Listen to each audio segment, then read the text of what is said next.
אז ככה הגענו לאן? הגענו ל-95.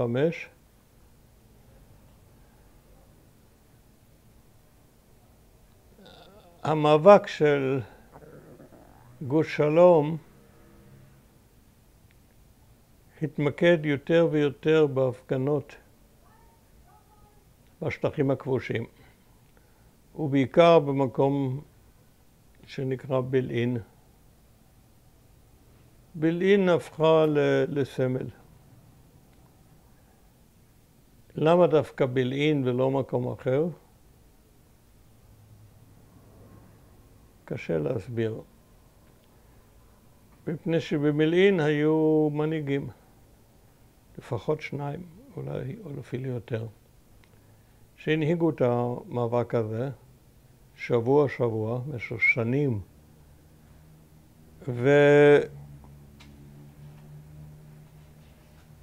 והם לא שקעו בשגרה של הפגנות. קל מאוד לשקוע בשגרה של הפגנות, בייחוד ההפגנות בסגנון קומוניסטי. קומוניסטים הם מטבעם אנשים מאוד מיושנים. מישהו המציא את התיאוריה ואת הפרקטיקה של הקומוניזם במאה ה-19 בעצם, ועוד יותר במאה ה-20. ויש לזה שטנץ קבוע, דפוס קבוע, שהם לא יכולים להזיז ממנו ימינה ושמאלה. וזה טעם ההפגנות שתמיד נראות אותו הדבר. שלט גדול, מאחוריו המנהיגים בשורה ראשונה, אחר כך זה המון סיסמאות, צועקים, שלטים.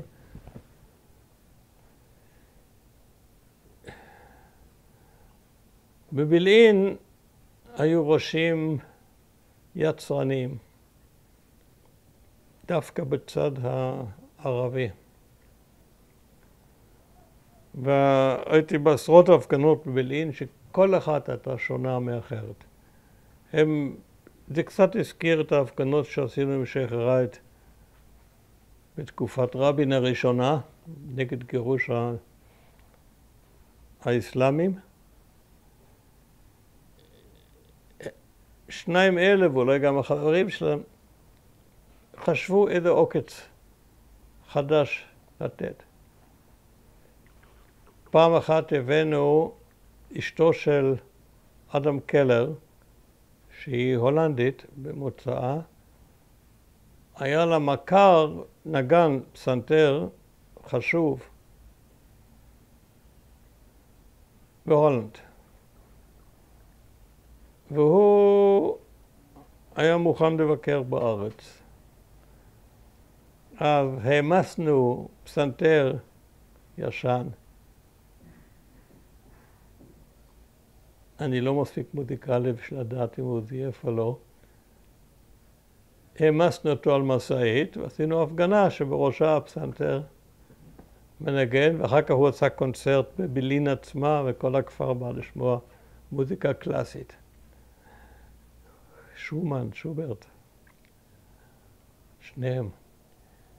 ופעם אחרת לקחנו את כל הילדים של הכפר והם הלכו בראש. וככה אנחנו ניסינו